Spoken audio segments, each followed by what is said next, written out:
After meticulously designing the vessel's physical form, the focus shifts to shaping its mind. A series of questions probe its personality, asking about favorite foods, blood type, and preferred colors. Each choice adds another layer to this carefully constructed being, building a sense of connection and anticipation. In a shocking twist, the beautifully crafted vessel and its carefully chosen personality are abruptly discarded.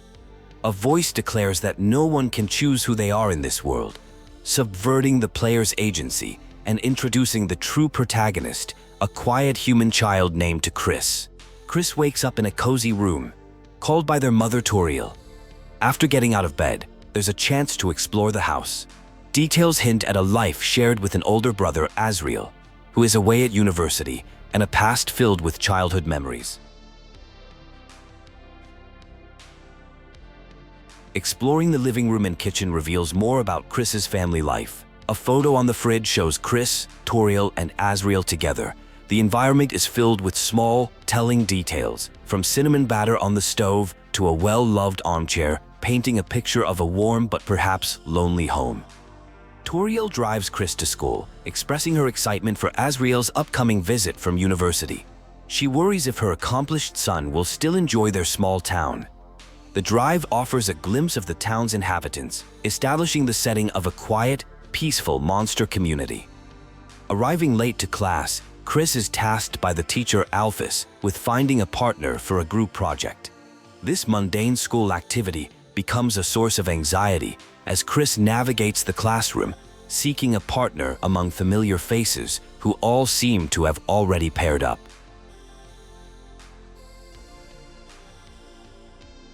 Kris approaches several classmates for the project. Birdly, the arrogant gamer, dismisses them, while Noelle, a kind deer monster, is willing to team up but is already partnered with Birdly. The social dynamics of the classroom highlight Kris's isolation among their peers.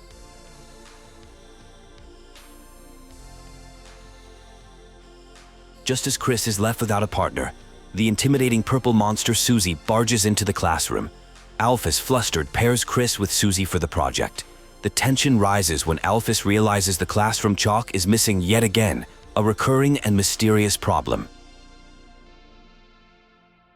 Alphys asks for a volunteer to get more chalk from the supply closet.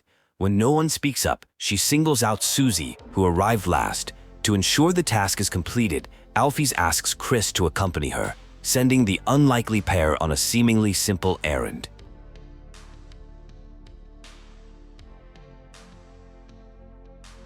In the hallway, Kris discovers Susie secretly eating the missing chalk. Susie becomes hostile, threatening Kris to keep them quiet about her snack.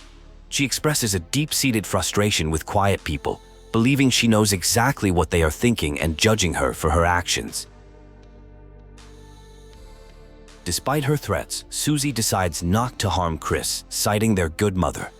She begrudgingly accepts their fate of having to work together on the school project.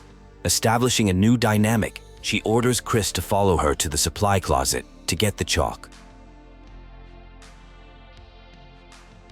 At the supply closet, the door opens into a vast, unnatural darkness. Susie, initially unnerved, tries to maintain her tough facade. As they venture deeper to find a light switch, the closet seems to stretch on endlessly, far larger than any normal storage space should be. The floor of the impossibly large closet gives way, plunging Kris and Susie into a strange new world. The dramatic fall separates them, leaving Kris to wake up alone in a mysterious realm. The familiar school setting is gone, replaced by an unknown and shadowy landscape. Waking up in the dark world, Kris finds their appearance has changed. They are now clad in armor, complete with a sword and shield, resembling a fantasy hero. The first steps in this new world are tentative, filled with an eerie silence and glowing otherworldly flora. After a brief exploration, Kris reunites with a similarly transformed Susie. Her usual purple skin is now a vibrant magenta, and she wields a massive axe. Confused and annoyed, Susie demands that Kris take the lead and find a way out of this strange and bewildering place. The duo is suddenly attacked by a barrage of spade-shaped projectiles. They are forced to flee through the bizarre landscape, dodging the relentless assault. This frantic chase introduces the bullet hell style of gameplay into the overworld, blending exploration with high-stakes action as they seek safety.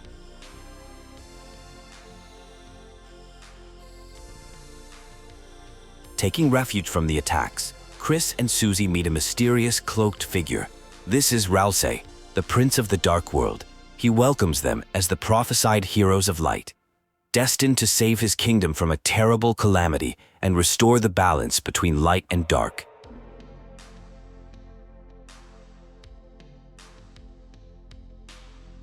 Ralsei shares the legend of the Deltarune, a prophecy detailing how two heroes, a human and a monster, will appear to seal the dark fountains and save the world from destruction.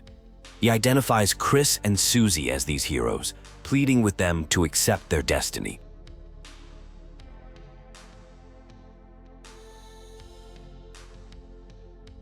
Susie flatly rejects the role of a hero, stating that the world's fate is not her problem and that she's only interested in finding a way home. She storms off, leaving a disappointed Ralsei alone with Kris, the mission to save the world already facing a major setback. A boisterous new character, Lancer, makes a grand entrance on a flaming bicycle.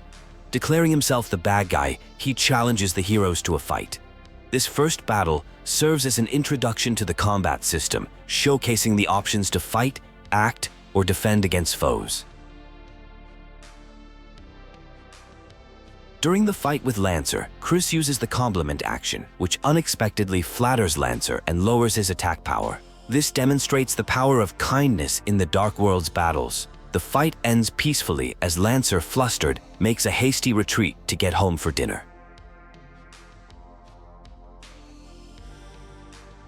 With Lancer gone, the cloaked prince formally introduces himself. He removes his hood, revealing a fluffy, goat-like boy named Ralsei. He expresses his joy at finally meeting the heroes he has been waiting for his entire life, hoping they can all become great friends. Ralsei leads Kris to a training dummy named Grassy to provide a detailed tutorial on the game's mechanics. He explains the concepts of the soul, HP, dodging, defending, and gathering TP for spells. This ensures Kris is prepared for the battles that lie ahead in their adventure. The tutorial continues with Ralsei explaining the act system. He demonstrates that enemies can be pacified through kindness rather than violence. By hugging the dummy, its name turns yellow, indicating it can be spared, winning the battle peacefully and avoiding unnecessary conflict. With the tutorial complete, Ralsei gives Kris a manual and emphasizes the importance of choice. He believes that by showing kindness to the inhabitants of the Dark World, they can achieve a happy ending. Together, they step through the Great Door, officially beginning their epic journey. Kris and Ralsei venture into the vibrant fields of the Dark World. They immediately encounter a Rudin, a diamond-shaped monster. Applying the lessons from the tutorial, they use the lecture act to tire the enemy and then Ralsei's pacify spell to win the battle without fighting. Lancer reappears, boasting about his cleverness. He reveals that Susie, the purple girl, beat him up, so he simply ran away. He then points them in her direction, seemingly unaware that his role as the bad guy involves actually trying to stop the heroes from progressing. As they travel, Kris and Ralsei learn more about the state of the kingdom. The benevolent four kings were overthrown by a strange knight who installed the current, cruel king and his son, Lancer, into power. This has created a world of chaos and fear for its inhabitants.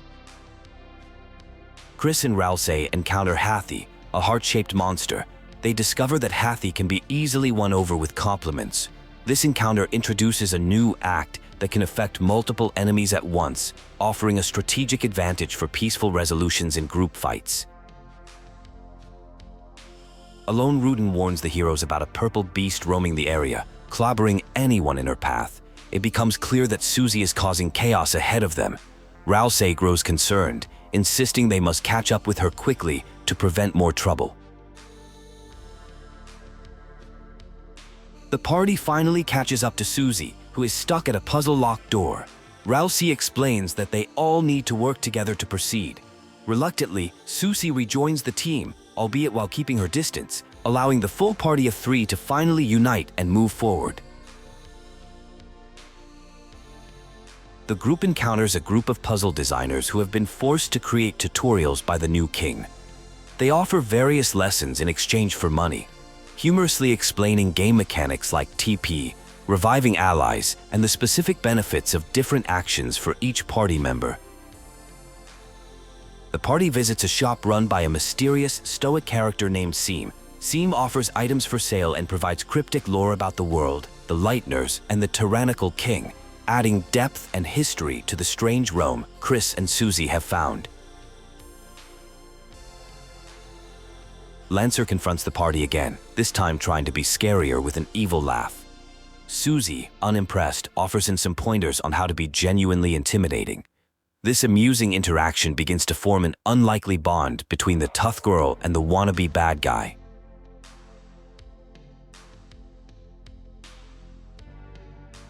After some deliberation, the party decides on a team name.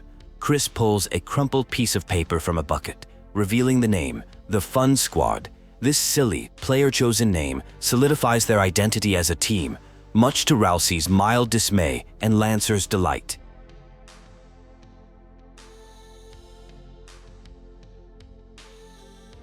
Lancer appears again, this time with a bucket, explaining that he plans to smash the heroes into blood and collect it.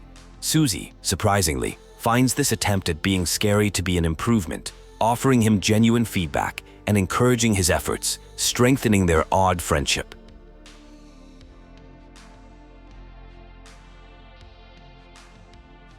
The Fun Squad officially disbands as Ralsei and Susie argue over the team name. Susie decides she'd rather be a bad guy with Lancer, forming the Dark Squad. They run off together, leaving Kris and Ralsei to continue their quest as a duo once more. A massive crown-wearing checker piece K-round attacks. Susie and Lancer watch from the sidelines. Ralsei warns Kris that attacking it only makes it stronger. The battle becomes a puzzle of bowing and acting to loosen its crown and defeat it peacefully.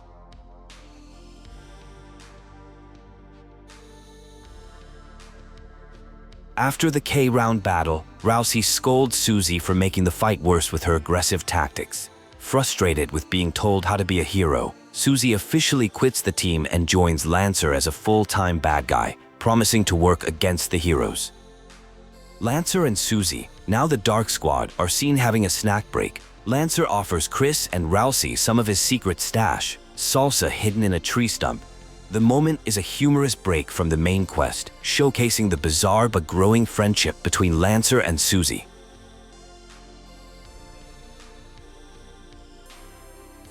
The party encounters Ralsei's card, the Duke of Puzzles.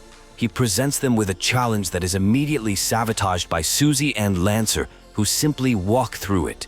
Ralsei's card is flustered by their lack of respect for his puzzle-making authority. Kris and Ralsei must solve a block-pushing puzzle to proceed. They can hear Susie and Lancer on the other side, complaining about how difficult it is. Once solved, the bad guys thank them for their help before running off again, having taken all the credit. Ralsei and Kris are roped into helping Lancer design an evil plan to defeat them. This leads to a funny minigame where they build a thrash machine. The resulting contraption is a ridiculous duck-themed machine that Lancer proudly claims as his own evil creation. The Dark Squad appears with their custom-built thrash machine. However, before a real fight can begin, Susie announces a new plan. They will settle things once and for all. If the heroes lose, they must join the bad guys. This sets the stage for a dramatic confrontation.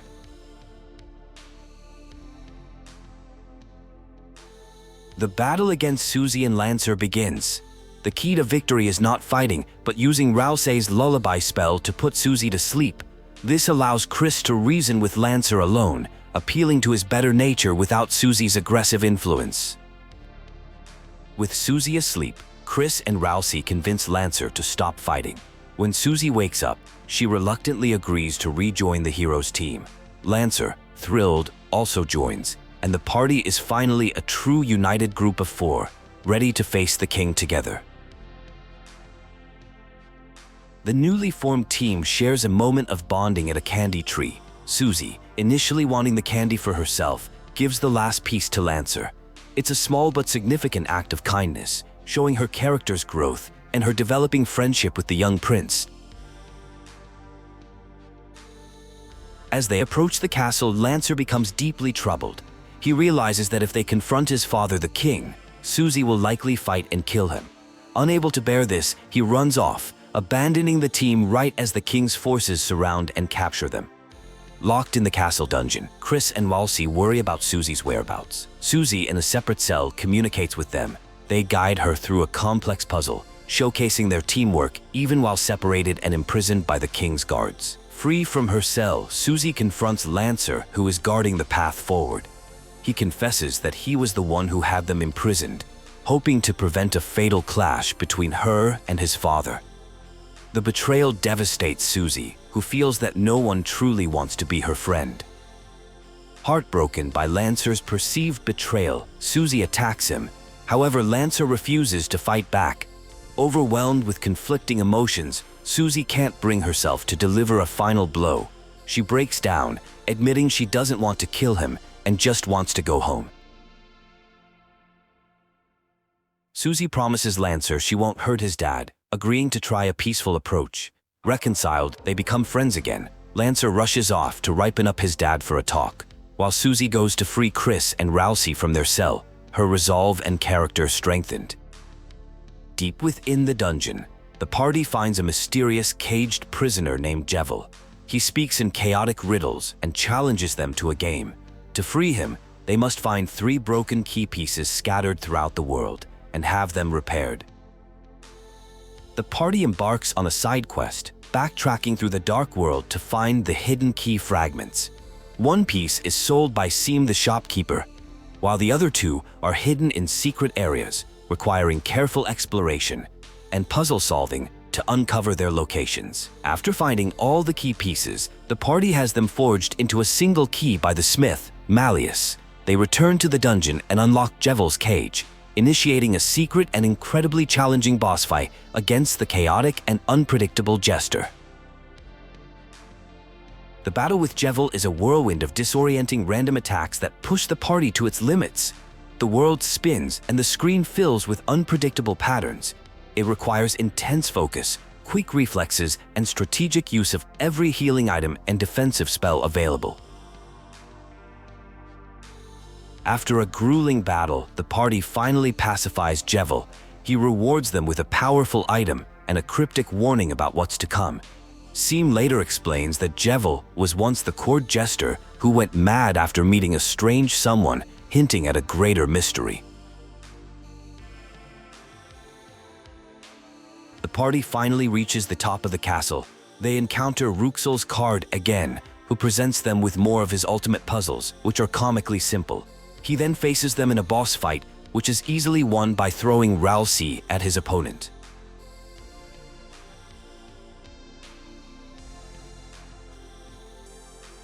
The heroes finally confront the king. The battle is intense, but they manage to wear him down. The king pretends to surrender and befriends the party, only to betray them the moment Ralsei heals him, revealing his cruel and manipulative nature. Just as the king is about to finish off the heroes, Lancer arrives with an army of darkness. They have all turned against the tyrannical king, declaring Lancer their new, kinder ruler. The king is overthrown and sent to his room for a timeout. With the king defeated, the party says their farewells to the friends they made in the dark world. Lancer promises to be a good king. Ralsei shares a heartfelt goodbye with Kris and Susie, hoping to see them again soon before they step into the dark fountain.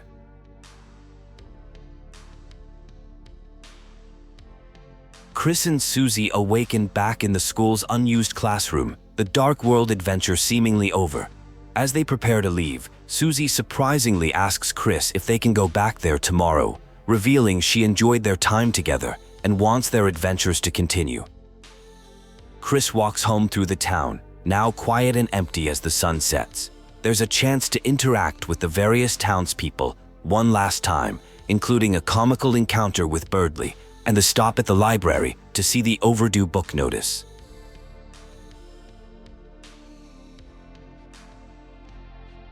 In the hospital, Kris visits Noelle's father, Rudy Holiday. Rudy, a cheerful but bedridden monster, reminisces about college days with Asgore and asks Kris to look out for his daughter. The visit adds an emotional layer to the world, hinting at deeper stories within the community. Before heading home, Kris can visit the local diner where many townspeople are gathered. This section is filled with slice-of-life interactions, offering more insight into the characters' lives outside of the school setting and strengthening the sense of a close-knit community. Kris visits Asgore's flower shop. The former king is now a gentle, lonely figure, tending to his flowers. He gives Kris a bouquet for Toriel, a quiet gesture of lingering affection for his estranged wife, highlighting the sad reality of their separation.